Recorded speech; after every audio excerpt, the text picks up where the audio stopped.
Hello, listeners. This is the Labor Know Your Rights podcast. I'm your host, Dave. This podcast is brought to you by the National League of Justice and Security Professionals.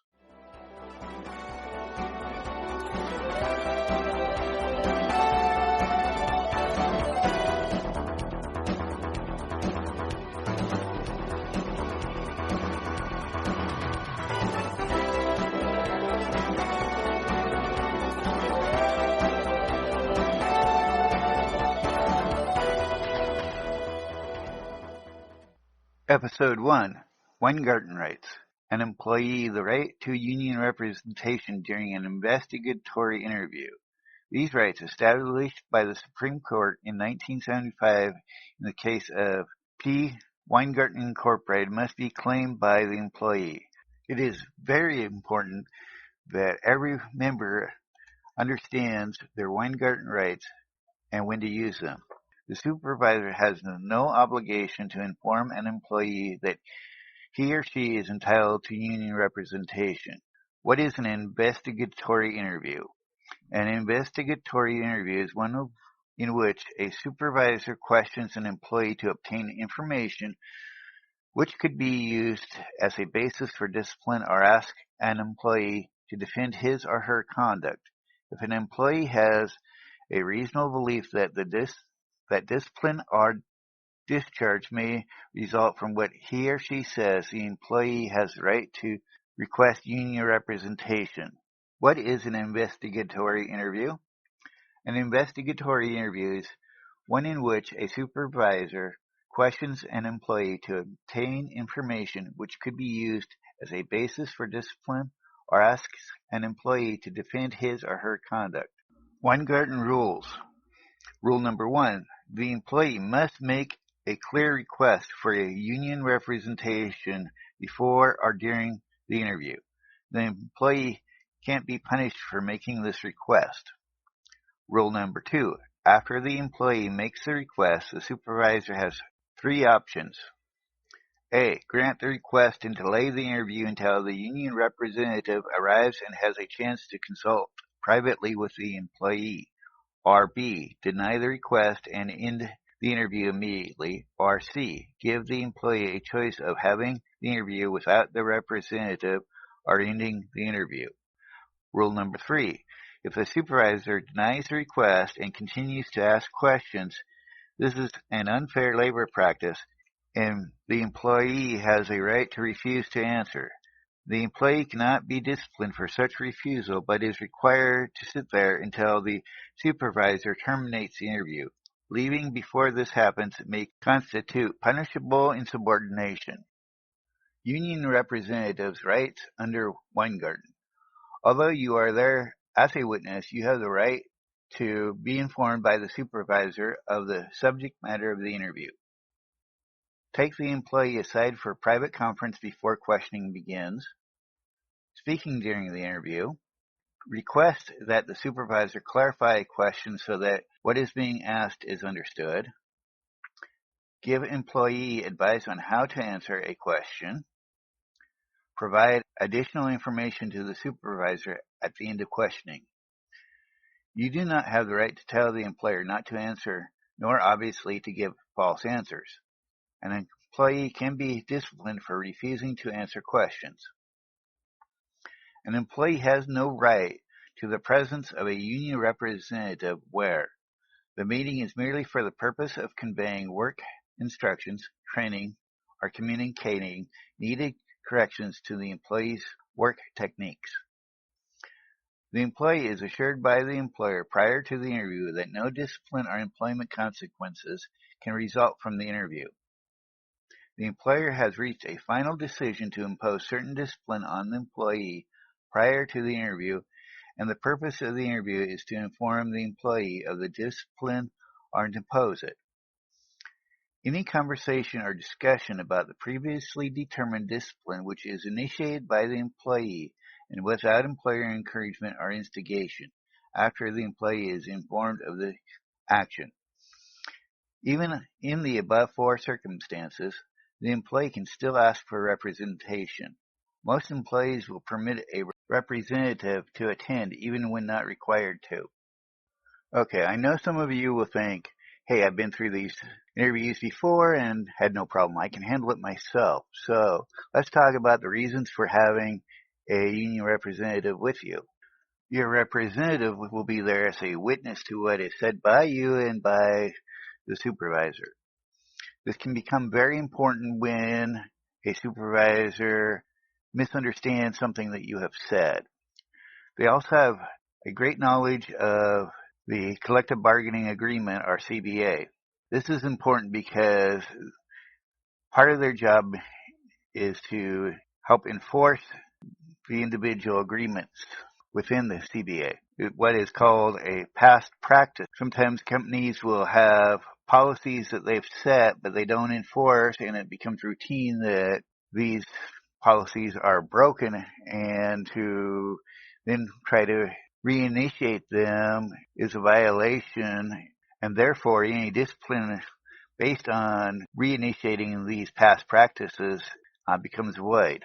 Depending on new policies, if union has not been notified, any new policies could be up for new negotiations depending on what the policy is in regards. So it is important that a union rep that is familiar with the CBA be there to determine if a new policy is being initiated and if it has been negotiated by the union or not. Labor organizations will keep records of investigatory interviews and the results.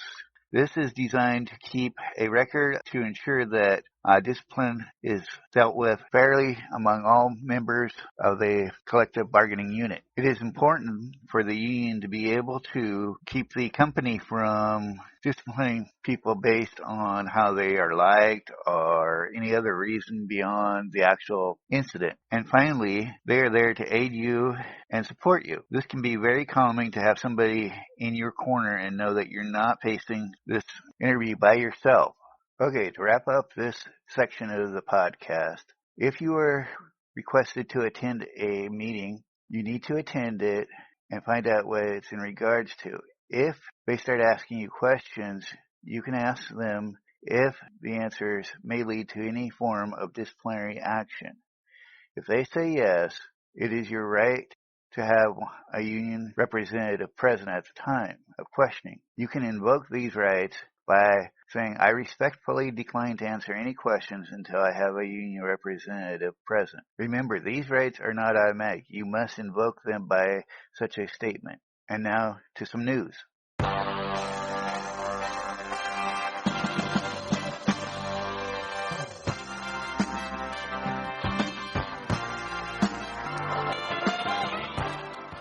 Final rule, Executive Order 13658, establishing a minimum wage for contractors.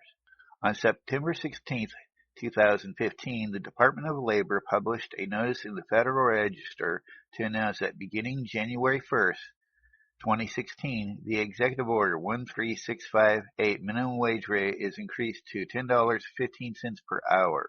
This executive order minimum wage rate generally must be paid to workers performing work on or in connection with covered contracts. Additionally, beginning January 1st, 2016, tipped employees performing work on or in connection with the covered contracts generally must be paid a minimum wage of $5.85 per hour.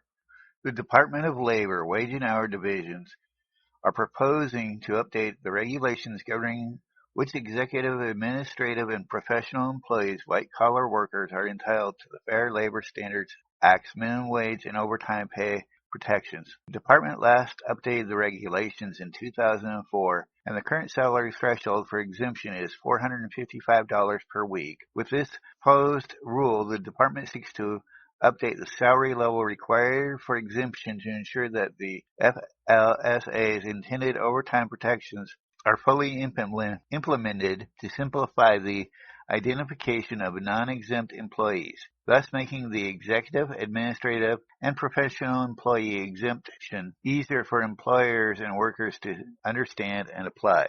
The department's proposal to set the standard salary level at the 40th percentile of weekly earnings for full-time salaried workers represents the most appropriate line of demarcation between exempt and non-exempt employees. The salary level minimizes the risk that employees legally entitled to overtime will be subject to misclassification based solely on the salaries they receive, without excluding from exemption an acceptably high number of employees who meet the duties test. As proposed, this would raise the salary threshold from $455 a week, equivalent of $23,660 a year, to about $970 a week, or $50,440 a year in 2016. The department is also proposing to automatically update the standard salary and HCE total annual compensation requirements to ensure that they remain meaningful tests for distinguishing between bona fide executive, administrative, and professional workers who are not entitled to overtime and overtime protected white-collar workers. In addition, the department discusses the current duties test and solicits suggestions for additional occupation examples, including non-discretionary bonuses to satisfy a portion of the standard salary requirement.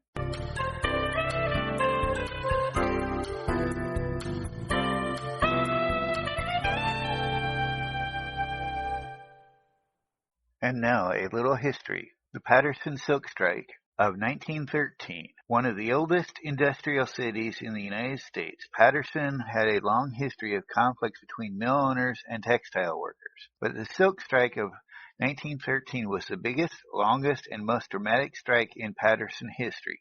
It had begun when the broad silk weavers in Paterson's largest mill walked off the job to protest owner Henry Dougherty's attempt to increase the number of looms each weaver tended from 2 to 4. Although Dougherty promised that wages would increase under the new system, the weavers anticipated the 4-loom system would eventually increase unemployment and job competition and decrease wages. Broad silk weavers from the other mills soon joined the strike, seeing the adoption of the 4-loom system as a threat to their way of life. Dyers, helpers, and ribbon weavers also went on strike, effectively halting silk manufacturing in Paterson. Their goals, however, differed from those of the broad silk weavers. Dyers' helpers struck to achieve the 8-hour day, 44-hour week, rather than to protest the stretch-out. Ribbons weavers joined the strike to protect the right of free speech, which they believed was threatened by the arrest of speakers and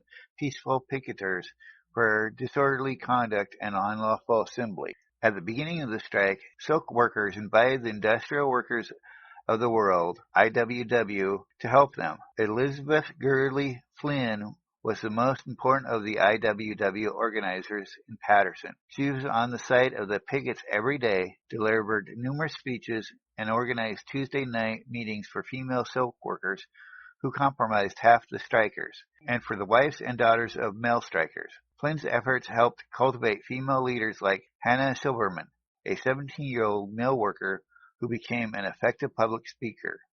When the silk workers reenacted the events of the strike in a pageant performed at Madison Square Gardens in New York City, Silverman led the parade up Fifth Avenue to the garden. The IWW philosophy of solidarity played a key role in the strike. The majority of silk workers were foreign-born or the children of immigrants. They did not share a common language, and cultural differences could lead to misunderstandings. Although manufacturers tried to exploit the tension and divide the strikers by appealing to the patriotic sentiments of native-born silk workers, the IWW managed to maintain unity by emphasizing the interests and experiences the strikers shared.